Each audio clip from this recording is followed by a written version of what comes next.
Hello, Hans. Hello. Thank you very much for making the extra time that we can have this interview. We decided we want to talk about soul growth today. And I would like to ask you, we've heard a lot about personal growth. That's a big industry, and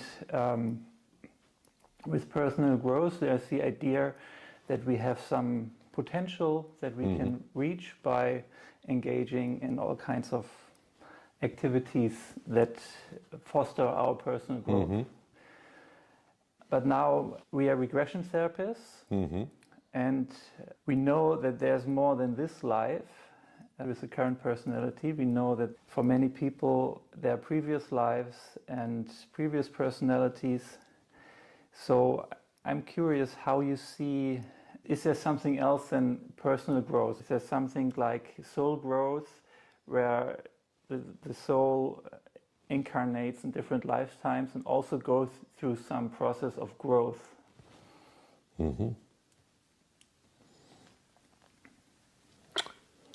My basic thought about it is that the difference and the relationship between personality and soul is a holographic one.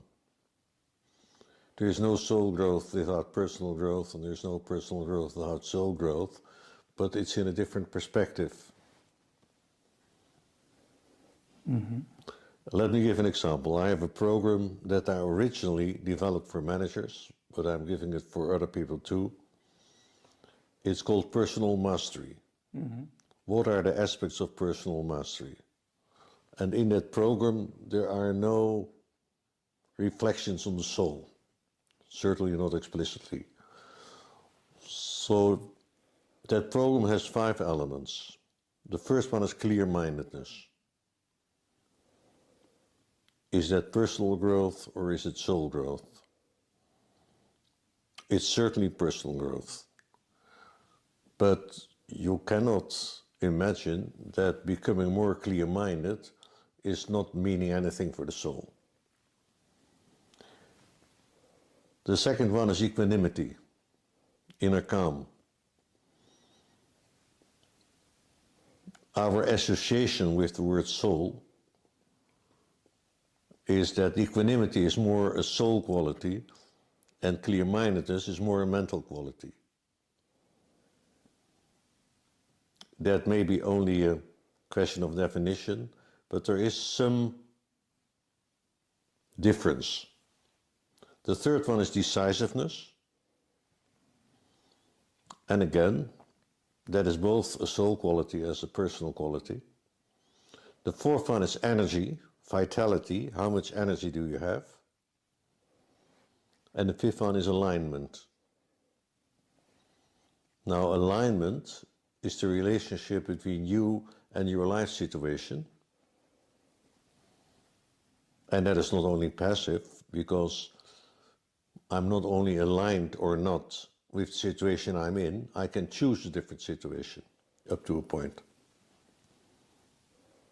Now, all these qualities, if you develop them, develop your personality, but they certainly develop also your soul.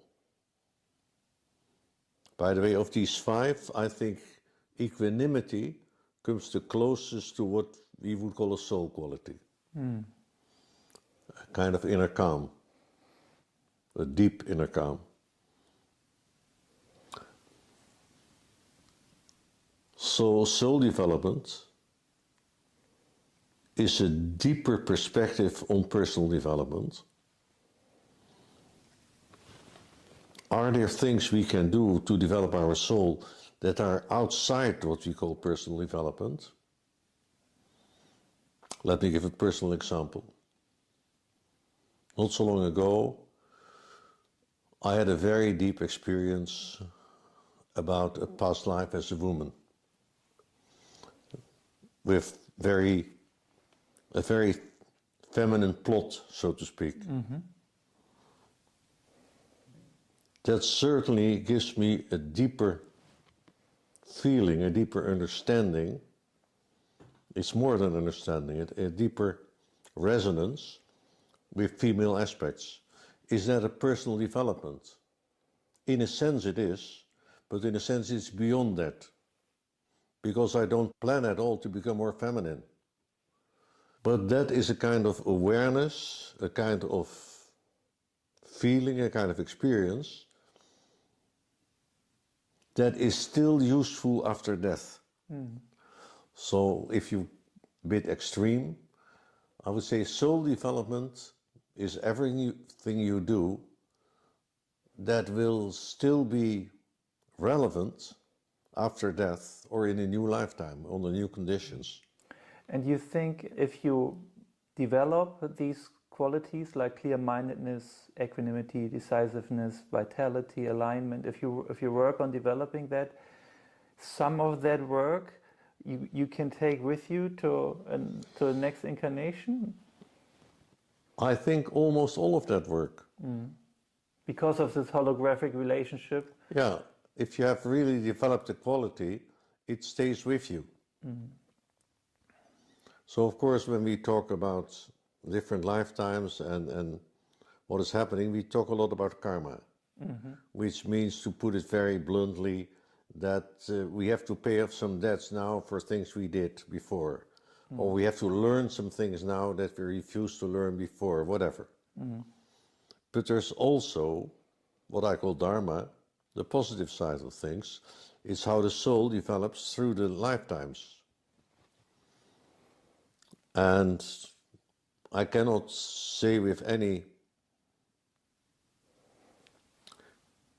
I cannot be completely sure if my list is the good list or a definite list, but for me there are qualities that are developed through lifetimes. And the first one is wisdom, knowledge and wisdom, which is a huge field, which is in a sense more mental development, or if you would call spiritual development and psychological or psychic development, or so, but it's becoming wise is a soul quality. The second one is the development of empathy, compassion. I think that's a typical soul quality. So that may be personal development, but if you want to make this difference, I think that is more of a soul development, empathy. The third one has to do with growing in, well, I don't have a better word, in force, in strength. And what kind of, not physical strength? No, certainly not. Like mental strength. Strength of will, or? Not only will, strength is to be able to deal with resistances, with difficulties. Sometimes strength is in not going mad. Many people who are in war situations and see terrible things happening about them, they may go mad. And see, some people may not go mad for the simple reason, well, simple, that they are psychopaths. It is a problem for them. But if you're not a psychopath, you feel a lot, you see a lot, you sense a lot. It can be horrible experiences. Yes. Can you survive that mentally? Do you still have trust in life? Or do you think it's all meaningless, etc.? Anyway, that we can have different opinions on that. So it's but some people have more strength to cope with extreme situations. Is it resilience, the kind of resilience? Absolutely, absolutely, yeah. Yeah. So there was the three: wisdom, empathy, strength, resilience. And then there's a whole plethora, a whole area of all kinds of skills that are not only for this lifetime. For example, music. I am personally absolutely sure that a guy like Mozart was involved in music in lifetimes before. Yeah. And you have, of course, child prodigies. especially also in music. They have done it before. Sometimes you have child prodigies in languages that speak languages with ease in 3, 4, 5 years. Yeah. Now, is it a soul quality? It's a bit too technical to call it a soul quality, but it is something that is deeper with us than only superficial. I think it becomes a soul quality, by the way, if the speaking of many languages gives you also an entrance to different ways of thinking, different ways of feeling, different ways of perceiving, of living. So this is kind of dharmic development. Yeah. And by the way, there is one special set of skills that I would call soul qualities. It's what we call psychic skills. The skill of clairvoyance, of sensitivity, of healing. Those are investment in depth, so to speak. Yeah. When I hear the word dharma, dharmic actions, I also think of doing the right thing. Yes, sure. Because you talked about qualities, but what role does dharmic behavior play in soul growth? Like, I would simply say it's kind of not being egoistic. Oh, but well, also, I talked about, for example, compassion. yeah. Absolutely. Usually, when you develop qualities, when you develop talents, you don't do that for yourself alone. I can be crazy about music, but I can create something with music that is wonderful for other people. Let's assume I'm crazy about music, but I never want anybody to hear my music. Well, that would be not very dharmic. That would be a bit strange. But for example, it seems that some souls have an affinity with building things. And for them to build something is more than just engineering or just technology. They may love well-designed buildings, for example. They may be, yes, there's a kind of passion of love with the subject. That is also maybe the difference between personal development and soul development. It's soul development when there is more to it than only knowledge or only skill. That there's a kind of personal relationship with it. Do you use the word love? Rarely, because I think it's a very slippery word. So I prefer things like empathy and compassion and friendship. But it goes in that direction. If I would give it a general characteristic, I think love is when you step outside your own borders, outside your own world, that you are opening up for something else, both receiving and giving. You can look at some animals with love. You wish them the best, and you may have tender feelings, whatever it is, and people can have love for nature or for the sea, but certainly also, of course, for other people.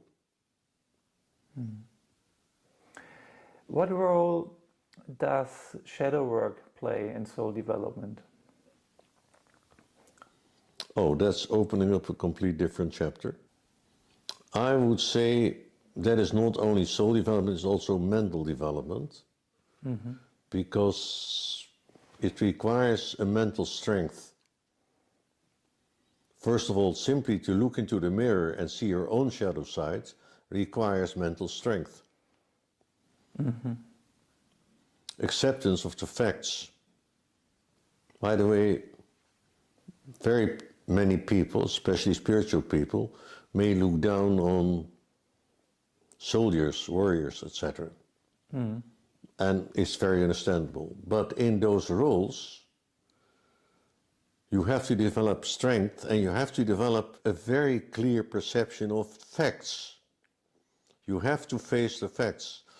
To face the facts or not facing the facts is one of the most important mental qualities we can have. For survival. For survival. For example, for survival. Yeah. Yeah. But for example, I have to be able to look in the mirror and see I've been a damn fool. What I do with that is, but I have to realize that was stupid. If you cannot face that, you don't learn. Face the facts, and of course, sometimes the most difficult facts to face are the facts about yourself. So it's also look in the mirror. And by the way, this is a big jump, but I'm reminded of work in constellations, organizational constellations, where one of the experiences is that very often the key of the problem is that something is not seen, something is not dealt with, something is not accepted as a fact. So the first rule is open your eyes. Now, to open your eyes, is that a personal development? Certainly, but that goes deeper. And for example, it's possible that I open my eyes for certain aspects of my life, for certain things around me, but not for others. And maybe one of the most important things in my life is that I learned to open my eyes to see things that I was not able to see before, or didn't want to see before. Yeah. To see more is something that's not only mental, it's also something to do with acceptance. It has strong soul connection. To see evil. Yes. And also see evil within ourselves, especially. Yeah, hopefully not. But if it's there, you have to see it. Yeah. Yeah, and well, maybe we are different people are different in this, but I think for some people it's more difficult to see their own stupidity than to see their own evil. There are different things you have to see. Okay, so you tied this shadow work aspect back to mental development. You talked about strength, how soldiers develop strength. Shadow work is also integrating parts of yourself that you have split off. And, Yes. and that's, of course, what we are involved with a lot in regression therapy, that we Yes. find these parts of ourselves that got stuck in past situations. And then after understanding and healing them, we reintegrate them. And a word for that is soul retrieval, regaining lost soul parts. Would it be too simple to say this is soul growth, integrating these lost soul part, or is that missing out on the development of the qualities? No, it's Or is it just a different tremendously perspective? important aspect of soul growth is to find back the lost part of yourself, or the forgotten parts, or the suppressed parts.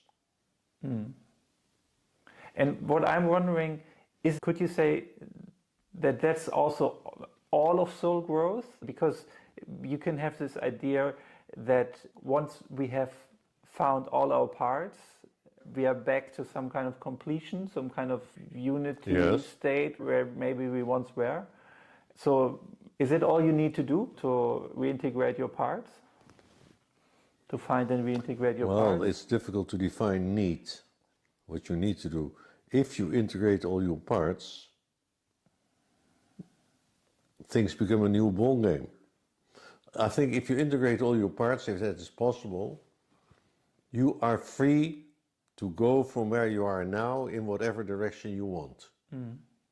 And it depends on your preferences, your ambitions, your curiosity, where to go next.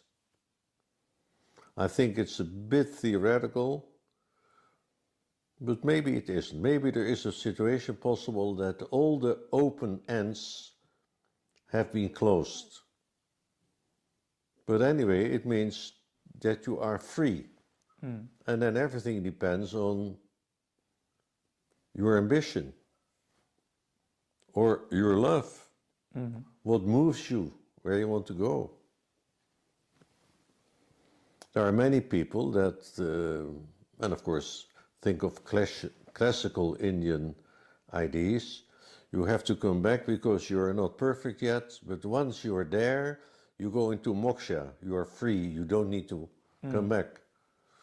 Well, first of all, that you don't need to come back does not mean at all that you're not coming back, because you may come back for other reasons than karma. You may want to contribute. You may want to meet people that you have not met for a long time before. You may want to share their lives. And maybe you may want to enter into new shadows, because once you go through them, you may develop other qualities. So I don't see any clear limit to soul development. There's also this bodhisattva idea, this bodhisattva vow in Buddhism, that to come back in order to help the others. I think it's, as far as I have read it and understand it, for me it's a bit too glorified. But of course, you can come back to help others. Yes, of course. And it's even worse, coming back to help others, you may become embroiled, involved again in difficult or painful things. So maybe you need a few lifetimes to get out of that. I think that one of the aspects in my view of reality, my view of the world, that is very different from maybe most people who are involved in, let's call it, spiritual experiences. I think that human souls may come from very different origins, but they may also go in very different directions after being human. I'm pretty convinced of that even. What kind of directions could that be? Just so that we get an idea. Well, if I take something that you can read in some literature even, you can become creative. You can become creators. Whatever that means and whatever you're going to create.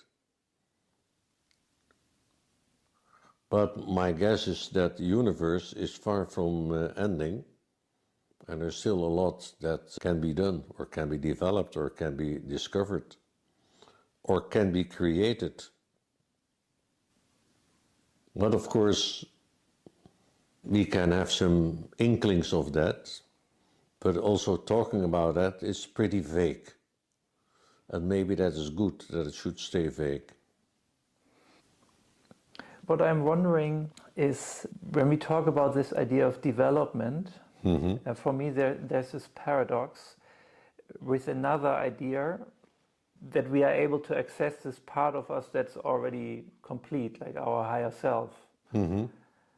So on the one hand, we are developing and we are not complete. On the other hand, we have a higher self that we can connect to. Isn't that a contradiction? Or how do you resolve this contradiction? First, I have to try to understand what the contradiction is.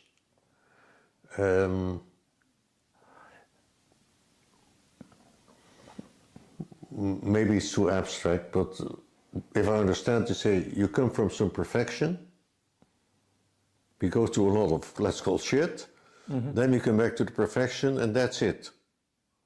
But even if there are so many layers of perfection possible, smaller, bigger, simpler, more complicated, I don't think there is an end. At least I cannot see that end. But my guess is there is no end. If I come back, which is in a sense the highest I can do, if I come back to my own source, it doesn't mean that I haven't changed in the meantime, that I have developed. I don't think perfection is a stable thing or completion. Okay, then we break the boundary open and some new problems come and we will complete at a higher level or a different level. And maybe there are very different kinds of completion. We are driven by what we sense as incompletion. The question is, what are we going to do if we are perfectly happy and perfectly aware. Well, the only thing, I'm pretty sure you will go do something else and I will go do. And don't ask me what it is, because I don't know and I don't care. But I think it will be very interesting. So when there are ever increasing levels of completion, Yes. and we have this idea there must be some growth of the soul. Are there stages of soul growth? I know today it can be a little bit of an issue to talk about different stages of development. I think it's worse. There are not only different stages, there are different directions. And maybe somebody is going in that direction, is not developing something that I'm developing, and I'm developing something that they are not developing. I think there are many, I'm pretty sure there are many options. There are many ways to direct. Is there a way for somebody to find out where they are in their level of soul development? Who cares? I mean, you are where you are. What is interesting is to see what do you really want to change, or what is really a challenge for a kind of next step. Sure, but what is after that? And I don't care shit where I am. I am where I am. What I mean is I don't care to grade that according to some, or maybe that's useful. Anyway, maybe that's, I'm not personally interested in that, but. Yeah, I see.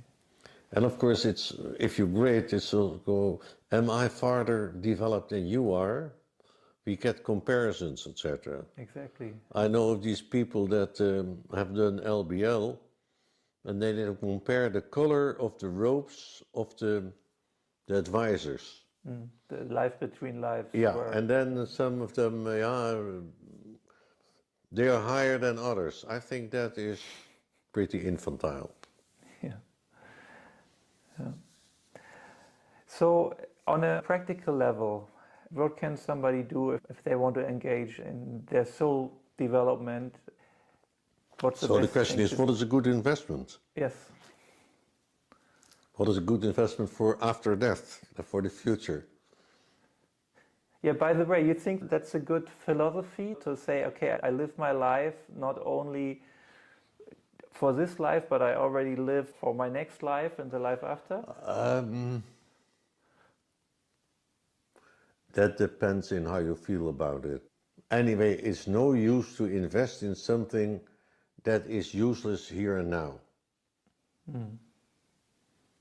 That's, I think, is. But, for example, take a very, very simple thing. I am very impulsive, and that creates problems for me. And I want to become less impulsive. Is that an investment in a future life? Absolutely. If it's an important investment, I don't know. But what you really develop for your own mind, for your own soul, you take with you for the future. Now, if you develop your body, you do not take that to the next life, but the fact that I pay a kind of attention to my body, that I take care of my body, that I have a kind of awareness of my body, in itself may be something valuable that I can take with me. So I can, so to speak, inhabit my next body a bit better. Yeah. I think that there is nothing that gets lost. There's nothing that is, in German you say umsonst. How do you say that in English? That is useless. Yes, yeah. So this example with the impulsivity, does it mean that it's best to invest in that what is showing itself right now as an issue to work on, or as a challenge for me? That seems to me an intelligent and even wise way to go. Now, there are different kinds of challenges. There are problems I really need to solve. I'm in deep shit if I don't solve them. But it's also possible that there are things I want to do because I'm interested in them. I have a choice, but there's a real interest. Go for that also. And of course, the difficulty is, for example, if you would ask your partner, if you would ask your wife what you should improve to yourself, that answer may be something you don't like, or you're not interested in, or you don't agree to. It's also a question of perspective.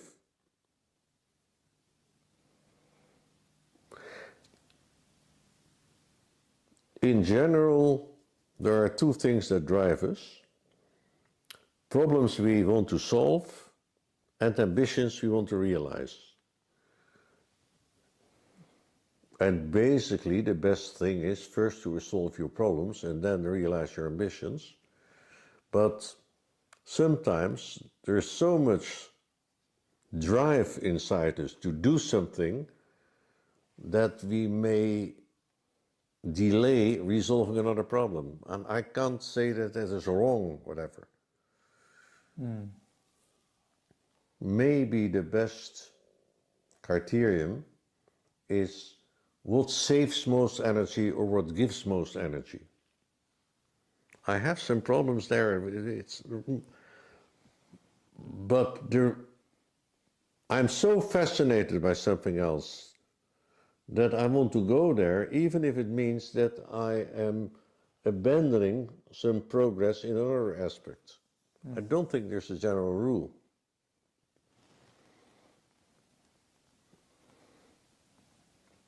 Well, maybe it's not very useful, but live as intensely as you can.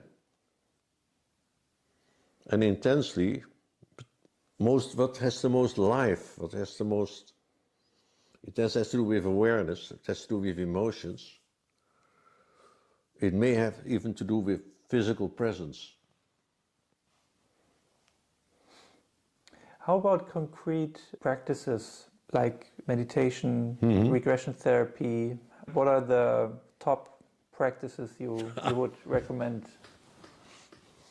Well, I certainly cannot say regression, because that would be preaching to the converted. But that would definitely be high in the list. Yeah, but... Or is it not for everybody? Well, first of all, it's not for everybody, of course, but it's driven by pain, by things you want to solve, or by an insatiable curiosity. Sorry, I forgot your question. Concrete practices, regression therapy, meditation, or what are your top recommendations? Maybe I'm not the one to ask that. I'm not very good to do practices that request a kind of discipline. Sometimes I feel bad about that. Other times I think it's just who I am.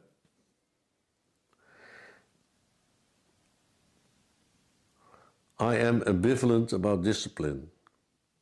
Of course, its value is, if you start to meditate, you should not stop after a few days. So something like that. It's no use. But there should be somewhere a kind of passion inside yourself for what you do.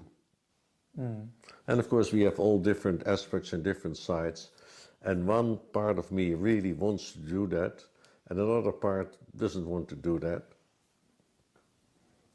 I am doubtful of what I'm going to say, but my guess is that I would choose to do what gives the most energy.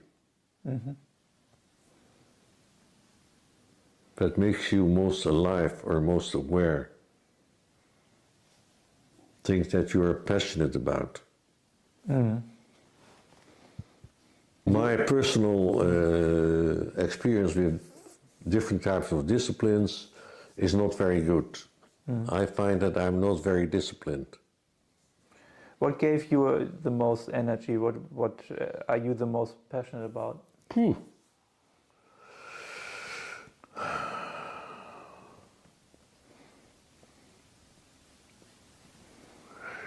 How does my passion show?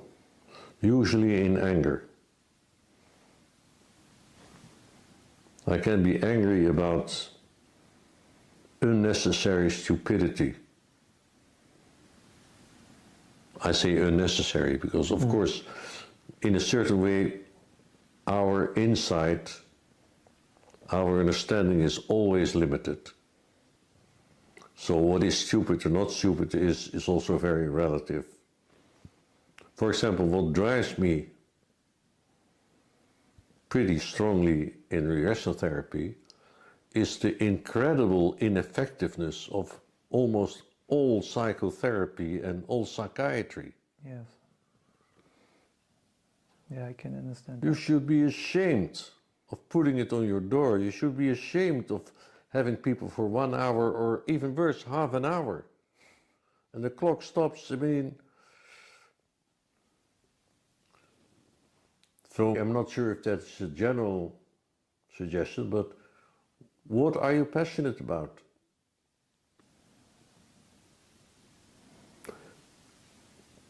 Now the problem with passion is it can blind you. You can be too easily negative about something or positive about something. Yes, I think energy level is a very important indicator. What gives you energy? What costs you energy? What makes you tired? So, for example, meditation. You shouldn't stop meditation after 2 or 3 days, that's clear. But you should have an experience right at the beginning that at least sometimes when you meditate, something happens inside you. And that gives you, okay, I'm on the right track. So maybe tomorrow it doesn't matter, we go on with that. But it should do something. Okay, some other thought. When we do regression work, one way I conceptualize what we are doing, and I would be interested if you concur, is that it's kind of like opening a door to the subconscious, but also to the soul, to the higher self. So when we get into the session, we are opening the door into the subconscious space where we can find the lost parts, the past life experience and everything, but we also are in touch with forces within the client that are helping us. So for lack of a better word, some kind of soul connection, deeper soul connection that's helping in the healing. And it's really amazing how that almost happens automatically once you get into a session. But is that also something, when you talked about qualities, about skills, is that also a psychic ability that can be developed over time? This No. It cannot be developed. It will be developed. It will be developed. You get experience, and with experience comes development. I think it's almost impossible to imagine that it will not be developed. Now, it can develop in different people in different speeds and in different ways, in different directions. Oh, yes. And of course, that's also part of the interesting aspect. What kind of clients will you get? With what kinds of problems? And there will be an affinity. But how can I make that more accessible? Because it's so nice that it's accessible in a session. Wouldn't it be also nice if I had that more in daily life, this connection somehow, this deeper intuition? You are a regression therapist. So I would say, go back to a place and time that you had that connection fully. Remember that, relive that. By the way, not impossible that you go into a situation where you're not incarnated. But that doesn't matter. The only thing that matters is how does it work out. Or to make it one step more professional, I don't care whatever, I take a quality. I want to be able to understand people who are completely different from me. And because I sense that very often I don't understand them. Now, if I want to use that as an element to develop myself further, the easier thing is go back to a place and time where this understanding was there maximal. Go back to a place and time where this understanding was minimal, because that's what's blocking. So you go to the deepest resource and you go to the deepest block. That's the fastest way to change something, to develop something. Now it's possible that in that process you find, there are 2 or 3 maybe less essential blocks, but I have to deal with them too. Or there are 2 or 3 completely different resources that I need to open. You find that out. But I cannot make it any more simple. For example, you are a beginning therapist, you want to become better. Okay, go back to a place and time where you can find the most important resources to become a better therapist. And go back to a place and time that block you most from becoming. Okay, this is very vague, but it's not vague for a specific person in a specific moment. Yeah, something will come up. Yeah. And sometimes you may be surprised, the client may be surprised that there are a different type of experiences are coming up that you would not have expected.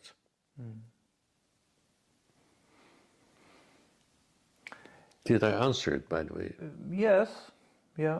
So basically, if I'm lacking a quality, I can use regression to go back to a time when I had that quality. When you lost that quality, both. Lost it. Yeah. And then I can either anchor the quality more in the present or Yeah. remove the block Yeah. to that quality. And sometimes the blocks are very laughable almost. It is just the critical voice of a dead uncle. Yeah. Said, this is all nonsense, something like that. That is what's really blocking you, if possible. And that even holds true with this possibility to bring equality into the present. It even holds true with this, which in my view is the ultimate super quality, which is being more connected to Yes, of course. to your true self. If you're ready for it, so go back to a place and time where you were farthest removed from your true self. And your subconscious or superconscious will bring you to a very specific time. And that it was strongest. And maybe you go back to before your first incarnation, whatever. I don't see any limit to the work that we are doing. Have you done that yourself, this kind of regression? Rarely, but yes. Yes. And has it changed something for you? Oh, others should decide on that.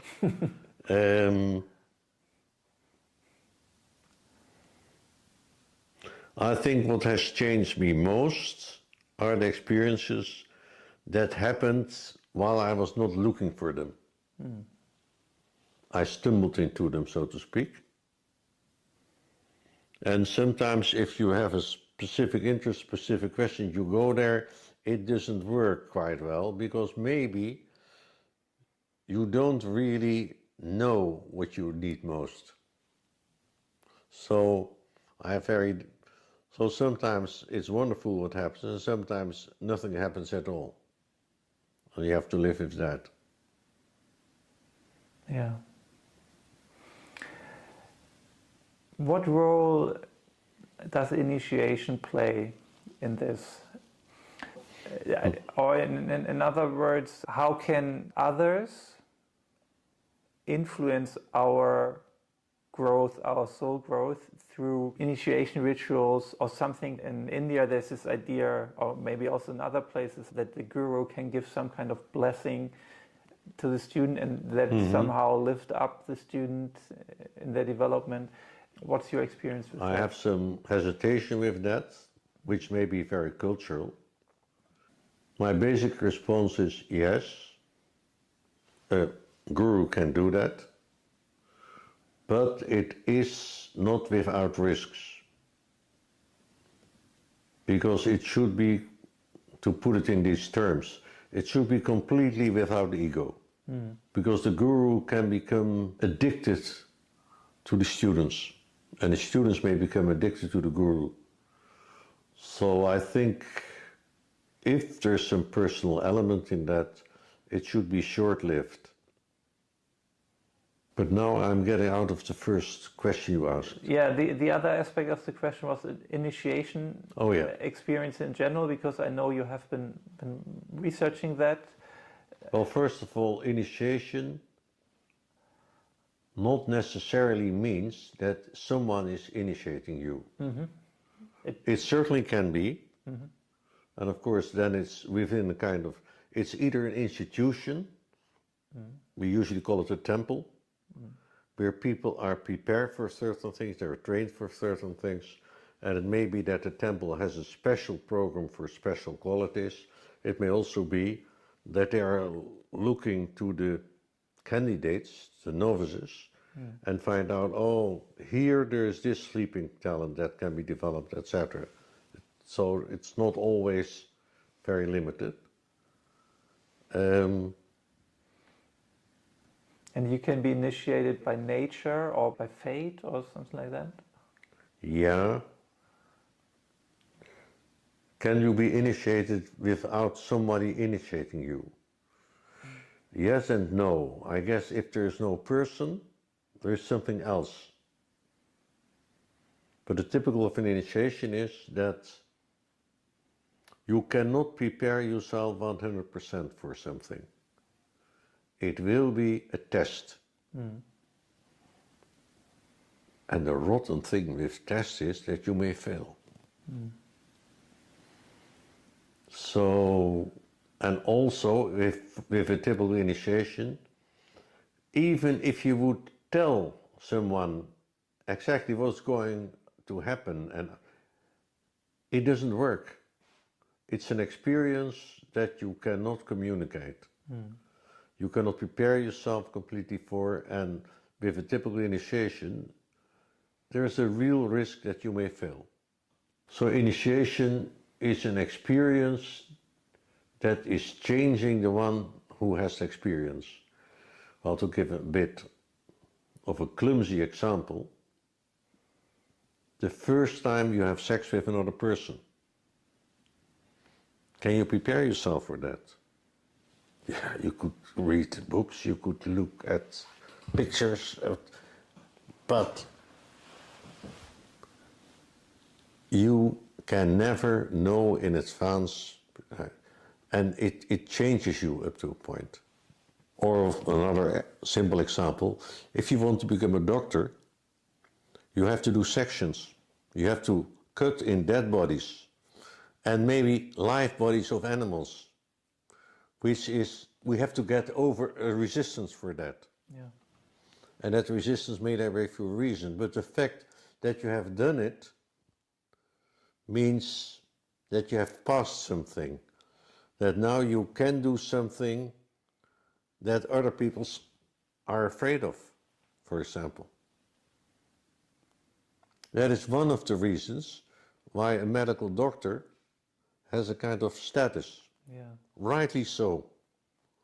Also, if you're a doctor, you cannot say, well, I don't want to deal with faces or urine. If that's what you have to do that. So a lot of initiations have to do with overcoming fear. And the only way you can overcome fear is to be confronted with something terribly, utterly frightening. Yeah. And of course, let's assume you pass that, and you never have this complete fear again. That gives a kind of calm in your life, a kind of, it's also energetically, we are losing so much energy in worrying about things. And I'm not saying that we should never worry, because there are things to worry about. For example, we have children. when my child comes into a kind of problem, I will worry. But it should not paralyze me. I should be able to deal with the insecurity. I should be able to do the things I need to do or I can do as good as I can. So one of the most wonderful things that can happen to any one of us is to be without fear. That doesn't mean that you doesn't get a shock when the bus is coming towards you, but that this deep fear, this paralyzing fear, that is wonderful. That makes you, in a sense, a different person. And sometimes it's not fear, sometimes I remember a group of people that were interested, Dutch police people, that was a group about police and spirituality. Yeah. And one of them told that when he had to go to another country where a plane had crashed in the jungle, and he had to find the bodies and try to collect the body parts that belong together. And that must be quite difficult. that's horrible. So to be able to stand horror, which is not the same as fear, to keep your mind. Or for me, one of the very good examples is if you are a surgeon in a field hospital during a war, people coming in, you cannot save them all. You have to choose. It's called triage. Yeah. Which one will we try to save, which one not? So if you come out, it can paralyze you completely. You cannot handle it. But if you can handle it, you have passed a kind of threshold. That's also kind of initiation. Yeah. Now, if we think about classical initiation, it would be like there is a senior doctor that is helping you with the first days and the first times, etc., or giving advice, etc. And still it's possible that you cannot make it, that you are paralyzed, it's too horrible for you, or too much responsibility. Imagine you have to take a decision. Well, this is a very clear decision. There is a boat, a ship is going down. There are people in boats. There are 3 people in the water. There's only place for 1 person. That decision, that's responsibility. That is, you come out of that stronger and wiser, or you come out of it the rest of your life with guilt feelings and shock, etc. Yeah.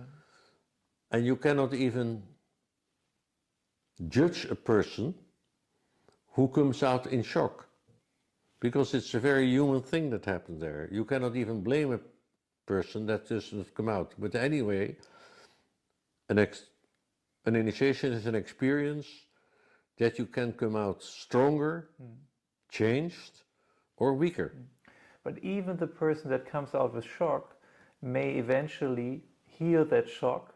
Yes. And then have grown from the experience. Okay. It's one of the things we can do in regressions. Yeah. You go back to that shit experience, that crazy, that drove you crazy, and we can heal that. Yeah. That's one of the wonderful things of our work. So initiations are these tests of life where you can either fail or you can succeed. Well, it's possible that you fail and that next time you succeed, but the tendency is if you fail the first time, the chances that you will fail the second time are bigger. Yeah. Just like when you succeed the first time, the chances that you will see the second time are bigger. So they are watersheds in our life. And of course, if you think about classical initiations, they were devised to do that. They were created to do that. But there's also what I call initiation in daily life. We can have experiences that we either come out stronger or weaker. So with initiation, the word often is test and trial. Trial, yeah. You are being tried. Yeah. I remember in one of your books, you're talking about these trials, trial by fire, trial by earth, by water and by air. By water and air. And so a trial by fire would be like a combat situation, for example. Trial by fire is always that you have to overcome a fear. And the trial by fire may be simply, for example, I worked very often with police officers. What is for them the most shocking experience, the most trying? It is that they find, for example, there has been an accident and there is a very little girl or boy that's dying on the street. They go.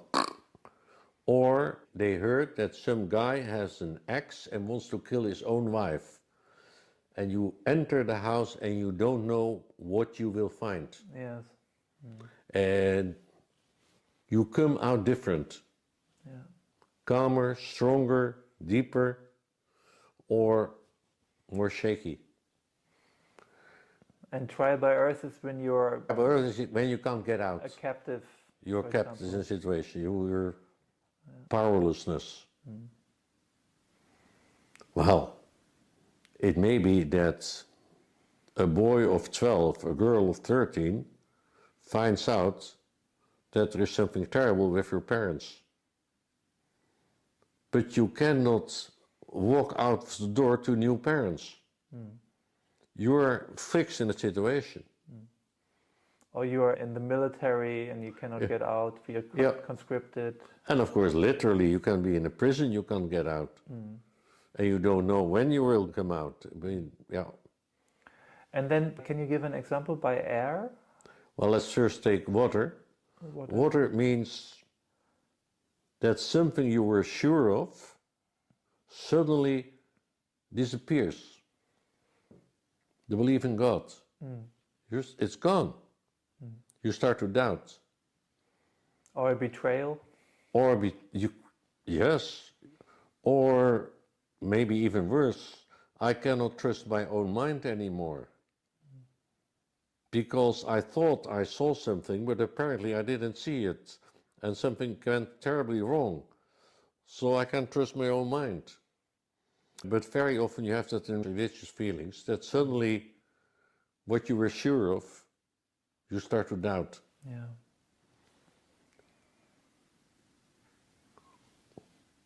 What happens when at a certain day I look in the mirror and I certainly get the conviction that basically I'm evil. There's something evil inside me.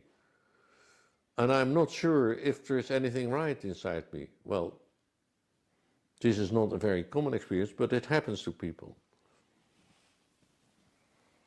And a trial by air is that nothing matters. Nothing is real. Nothing. It's all completely, utterly meaningless. That's a very deep experience. What do people in a trial by water, or certainly trial by air? They start taking drugs, or drinking alcohol, or engage in meaningless sex. Well, I imply, by the way, that there's also meaningful sex, but that's another story, of course. But that nothing is real. You look in a mirror and it's... Yeah.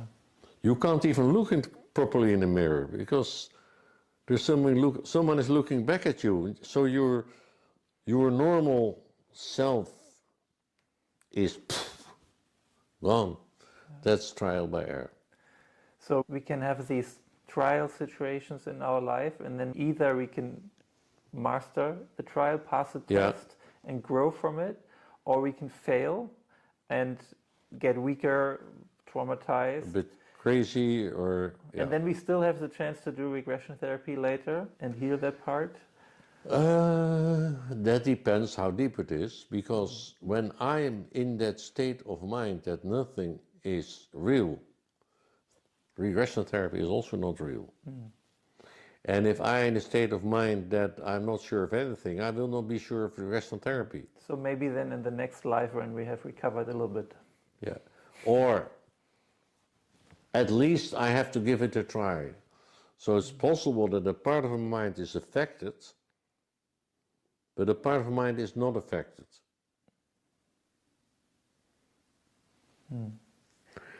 And it's possible to get over that also gradually, if you're lucky. Anyway, those are experiences that can stop you from living properly, developing properly, or they can give you a deep calm, and all four, they give a different type of calm if you overcome them, which makes life deeper, richer, fuller, more interesting. And but then, it gives also kind of silence. Yeah. Because if you have passed an initiation, there's something you cannot communicate with people that are not initiated.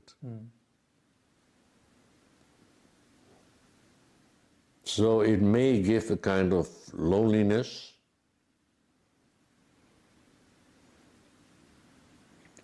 and in the end, of course, it may get you a reconnection to your own source, but you have to really have passed that. Because this is, as I said, one of the typical trials of religious people, that there is no God. It's all nonsense. Yes. Thank you for watching this interview. This was only the first hour. The interview went on for another 40 minutes. And of course, you can watch that part too.